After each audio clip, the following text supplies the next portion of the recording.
What is up mga pamangkin? Tito Tum here. So maulan na gabi, napakalamig at may bagyo daw. So mag-ingat tayong lahat dito sa Philippines. So this time mga pamangkin, magano muna tayo no? Mag-portrait muna tayo since yung content kasi natin or yung build natin is vertical paludarium no. Kaya kailangan nakatayo muna para maganda tignan. Medyo mahirap siyang kunin pagdating sa landscape view. So, ganda rin pala ng ganda ng register nung iPhone sa ganitong type ng setup or ng build kasi kasi yung isang phone sa bandang ibabaw may mga flare kapag tumatama na siya sa liwanag na gano'n no. Ayun no. Ito wala. So maganda siya. Ganda ng gamitin itong phone na to dito sa build na to. So, ngayon, ito na yung pangatlong part nung build natin. So yung una yung 3D background, tapos yung in-install natin lahat yung 3D background, yung system niya, tapos ginawa natin yung wood cover, nilagyan natin siya ng lighting. So ngayon mag-proceed na tayo dito ngayon sa planting. So shoutout pala dun sa kaibigan natin na si Madam Froy ng Terra. Ipakita natin dito sa screen yung page niya. So kapag interesado kayong mag-build ng terrarium, meron siya, message nyo lang siya. Meron siyang moss, meron siyang mga ferns, meron siyang mga selaginella. So kung ano yung mga nakalagay dito, sa kanya ko binili lahat dyan. Ayun, tapos siguro nasa 3 araw na rin yata na nakabukas to kasi pinaandar ko na siya dahil nga gusto kong makita kung maglilik pa. So good thing hindi na siya naglik. Tapos ayun nga, kung mapapansin nyo may mga halaman na siya. Hindi na kasi ako nakapaghintay. So, nung nanggaling ako kay Terra, nagkita kami. Kumuha ako sa kanya ng mga supply ng halaman. Pag-uwi ko, excited talaga ako. Hating gabi na pagod na ako, pero nagkukukut-kut ako para lang itanim yan. So, baka hindi ko na siya alisin. Actually, gusto ko siyang alisin para makita nyo kung paano ko ilagay. Pero, ganoon din naman yun eh. So, hindi ko na siya alisin. Maganda na kasi yung pwesto niya. Saka para hindi na magalaw. So, ang gagawin na lang natin, magdadagdag tayo ng ilang mga halaman pa na pwede nating ilagay. Yung hindi naman siya overkill yung design or overkill yung halaman. Kumbaga, ang gagawin pa rin naman natin, kumbaga more on trial and error. No? Kapag pangit, alisin natin. Pag maganda, iwan natin. So, yun, mga pamangkin, samahan nyo ako sa build na to. Sa pagtatanim pala na to. Sorry, naglo-loading talaga ako. Sabi ko nga doon sa pin comment ko doon sa last video natin. Pasensya na kayo kung madalas yung madalas yung pause.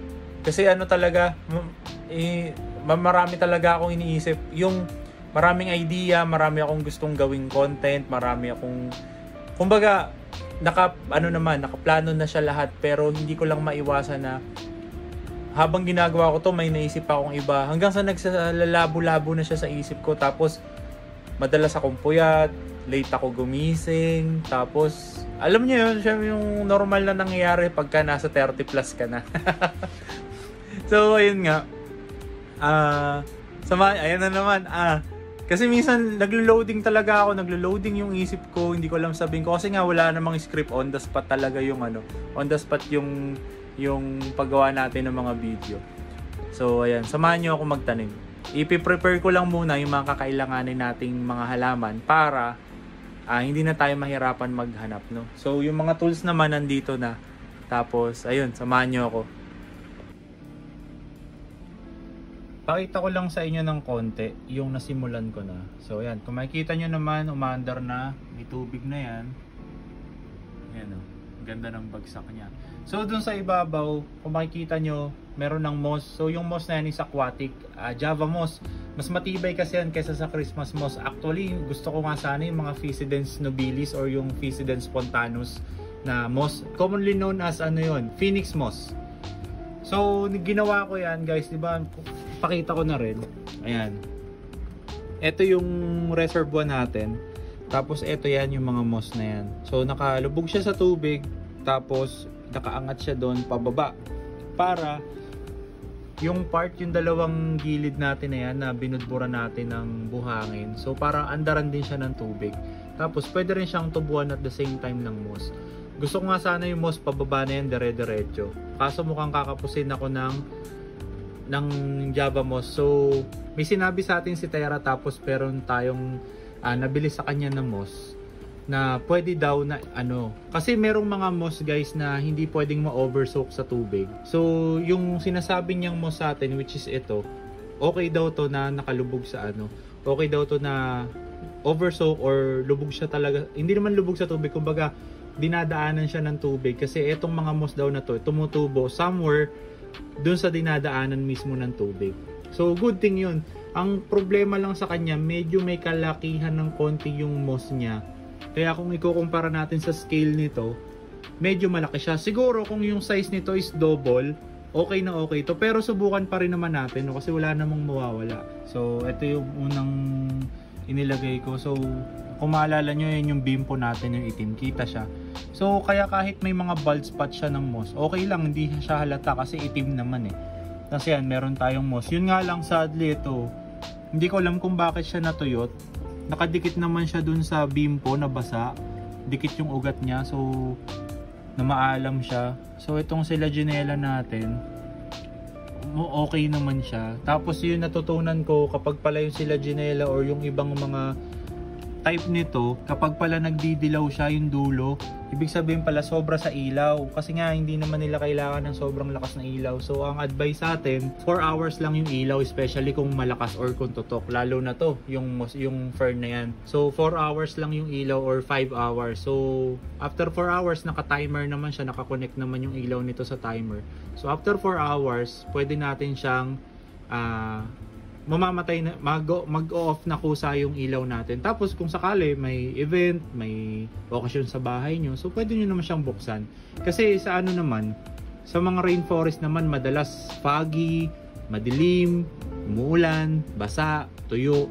So kapag ka umaraw, which is syempre yung mga, usually diba yung mga rainforest, matataas yan So kapag ka tumama talaga yung araw, kung init siya talaga Pero hindi ganun katagal kasi nakocoveran, kaya yung mga mossy forest, nakocoveran siya ng mga puno Kaya mas madalas, madilim yung part niya. So okay lang sa mga moss, ferns, Selaginella, yung mga yung mas dim yung environment nila. Tapos syempre pabor pa kung naka-AC yung kwarto nyo, 'di ba? Malamig. So pabor na pabor. Buhay na buhay malamang ang mga halaman na to. So ayan, hindi ko naalisin ulit, no? Okay na yan. Siguro ito na lang alisin ko. Subukan kong ilubog pa yung ugat nito. Subukan natin kung mabubuhay pa natin yan. Pero so far, ito na yung naumpisahan natin. Parang okay na nga ako kasi ang ganda na nung part dito sa baba. May very jungly na siya Tapos pagkatingin ko, kailangan ko pa ng ganito kaliliit na ferns dito sa gilid. Pero tingin ko kasi mga overkill na Tingin ko yung 1, 2, 3, 4, 5, meron tayong 5 na parang main plant. Okay na siya kasi karaniwan sa aquascaping, 'di ba? Pagdating sa hardscape, sa bato, mas maganda kapag ka odd numbers kaysa even numbers. Mas maganda yung layout niya. So ngayon ito odd numbers yung natin sa 2, 3, 4, 5. So meron tayong 5 na ferns. Tapos 4 na ferns, isang Selaginella. So odd number siya. Okay na siya. So baka ang idadagdag natin yung mga nagba-vines na lang, no. So ito pala yung mga kakailangan natin. So meron tayong Java moss, tapos ito yung sinasabi ko sa inyo mga moss na pwede daw na soak or over soak yung or nakalubog na nadadaanan siya ng tubig. Tapos ayan, meron tayo ditong Selaginella. Tapos meron tayo dito yung Ficus pumila. Itong mga to kaya siya nakalagay dito kasi nagpo-propagate tayo.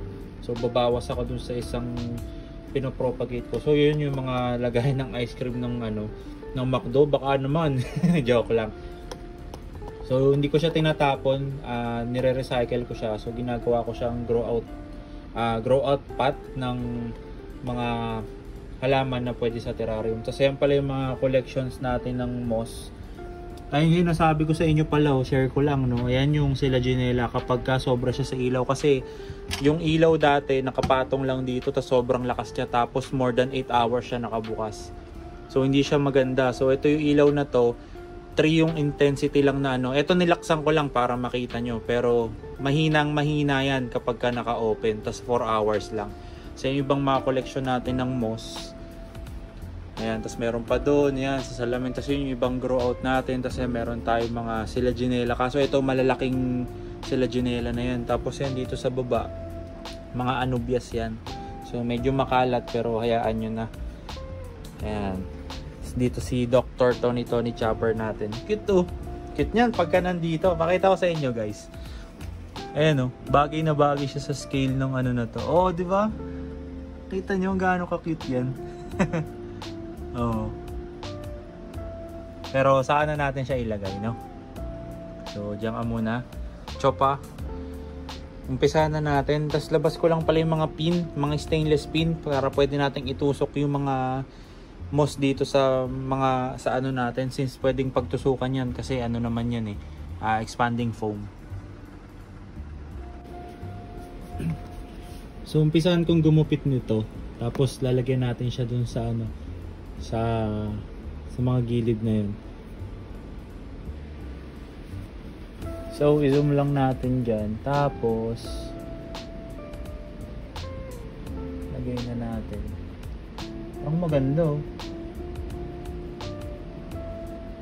So kung magta-tribe siya dyan, okay kasi kakapal siya dyan. Tapos gagawin na lang dyan, ititrim siya ng ititrim para ano lang.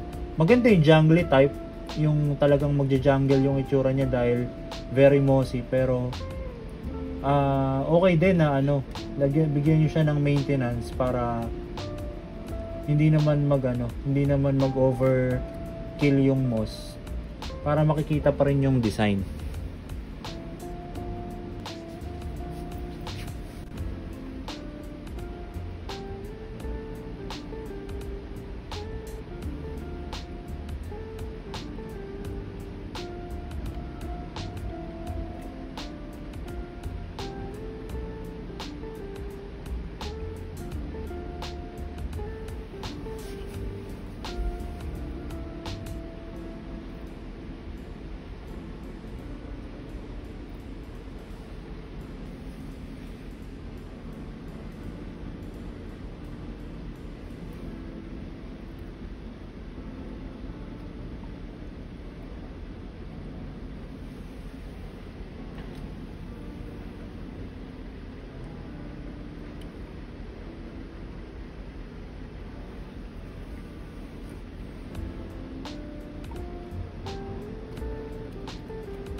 Ang kagandahan dun sa moss, hindi siya sobrang light, kaya hindi masyadong overpowering yung kulay niya pagdating dito sa kulay nung 3D background natin, kaya maganda pa rin siya tignan.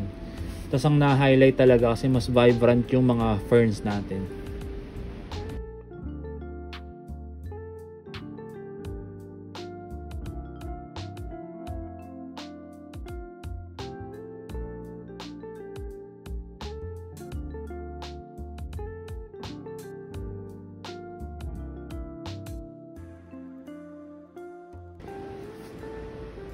So pakita ko muna sa inyo yung nagawa natin. So nagdagdag tayo ng moss na. Hindi ko alam yung pangalan ng moss eh. So kung alam nyo na lang guys, comment nyo naman kung anong pangalan niyang unang moss na pinaandar natin dito sa dalawang gilid natin. So ayan. Sa sa mata ng tao, napakaganda ng dating niya. Hindi ko lang alam kung mabibigyan ng hustisya ng camera yung ganda ng combination ng moss at nung 3D background natin. Yan. So nagpaandar tayo ng mga moss dyan sa gilid hanggang doon sa baba, tapos tinakpan din natin yung tinakpan din natin tong ugat ng fern. Yan. Tapos ang bala, ayun, kung mapapansin nyo yun, naglagay ako ng, kasi may lubog dun sa part na yan eh. So finil ko siya ng moss, tapos bala ko, dyan ko ngayon ilusot yung Selaginella. Tapos tignan natin yung Selaginella kung gagapang siya pa ganun, no? Pero syempre magti-trim-trim pa din tayo para hindi naman masyadong kasi masyadong invasive ang Selaginella. Yung club spike moss yung sabi sa akin ni Froy na pangalan ng Selaginella na yan. Ayan.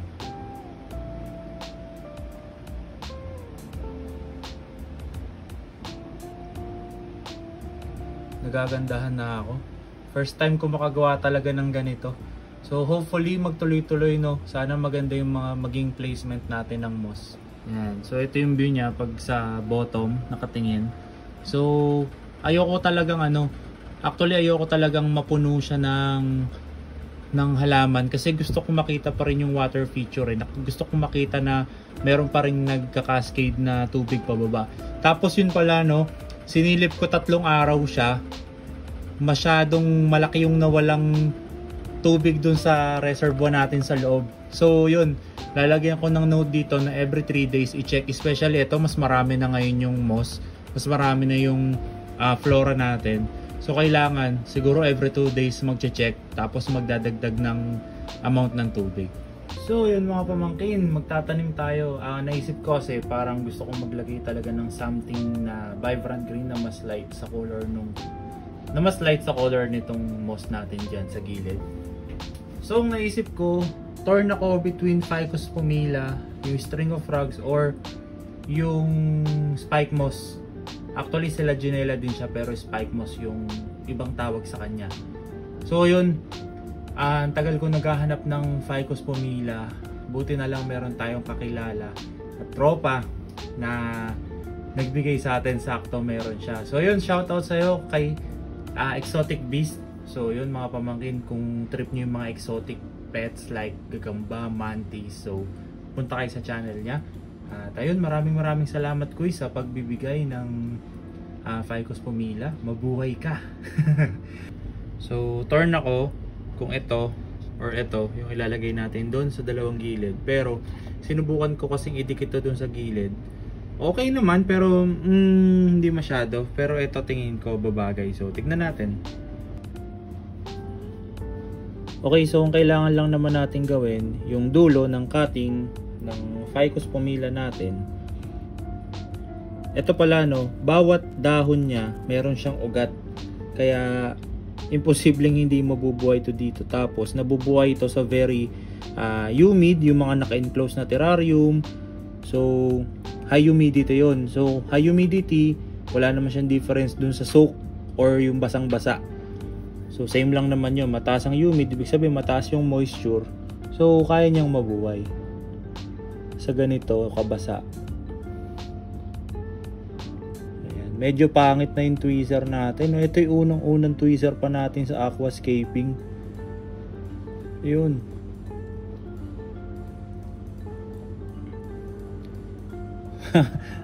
Sobrang nipis nung halos hindi niya mahawakan yung mga tangkay nung halaman natin. Pero yan, napakadaling ipasok kasi sa moss natin pinakapit. Yan. Tingin ko mas better talaga, oh. So maganda siya tignan. Lapit natin. So ayan. Parang mas okay pala kung banda dun sa taas, no? So ilipat natin. Let's go. Lika dito. At dito tayo sa taas. Yan. So yung ugat dun sa dahon, since basa yung moss na pinagkapitan niya, makakapag-absorb na siya ng tubig dun. Tapos at the same time, nag-dose pala tayo ng fertilizer. So yung tubig natin, yung water column natin is may fertilizer, no? So parang kumbaga naghalo ka ng juice sa tubig, so yung buong tubig mo ay may juice. So baka ang gawin natin dito, mag-skip tayo ng 1, 2, 3 kasi eventually gagapang din naman yan. So para hindi masyadong magastos dun sa halaman, no, mag-skip tayo ng mga part since sa haba din naman yan. Tapos subukan na natin yung spike moss or yung sila Ginella club spike moss, tawag ni Froy dun sa mga moss na yan. So yun guys, dahil maulan pala ngayon, kapit tayo. Napakaraming black coffee nito. So ngayon dahil nagkakaedad tayo, black coffee na ang iniinom natin. Sobrang tito na.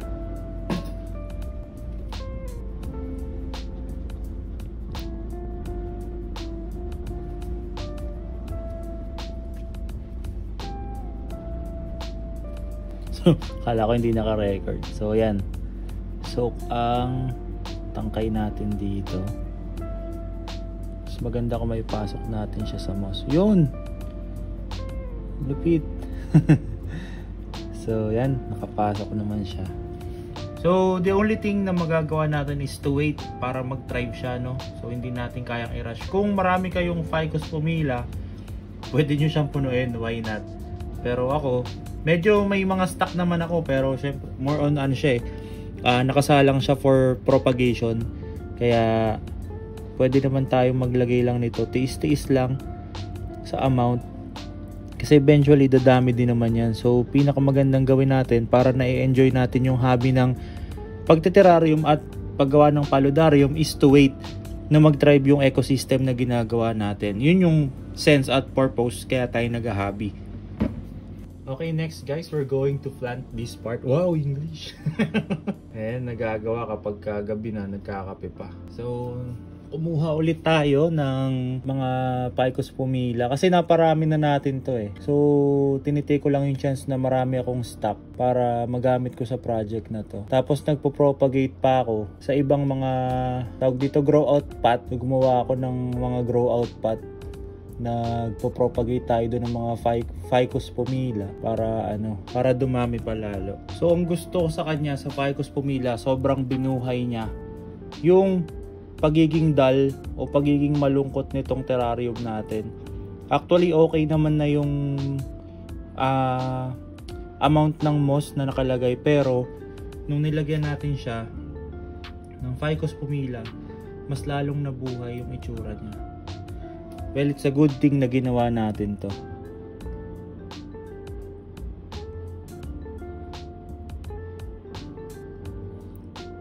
So, ang ganda lang dun sa 3D background natin.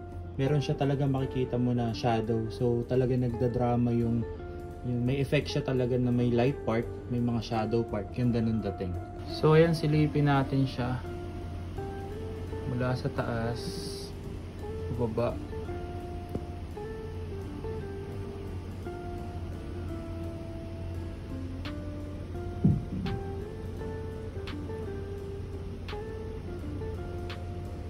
Kaya itsura niya. Sa tingin ko, dito na natin tatapusin yung planting nito. Since maliit lang kasi yung width nung paludarium natin, so hindi natin kailangan i-overkill, no? Kasi tutubo-tutubo pa naman yung mga halaman na yan dyan. So yun guys, maraming salamat sa panonood at sa pagsama sa akin sa paggawa ng paludarium na to. Kahit napakalit lang nito, napakatagal natin ginawa kasi binigyan ko siya talaga ng oras. Kasi gusto ko yung may papakita kong gawa sa inyo or yung magiging output ko is quality na. So yun, dahil sana natuwa kayo dito sa ginawa ko, pa-follow naman dyan.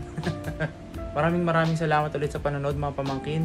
At magkita-kita tayo sa susunod na video. Tito Tom out!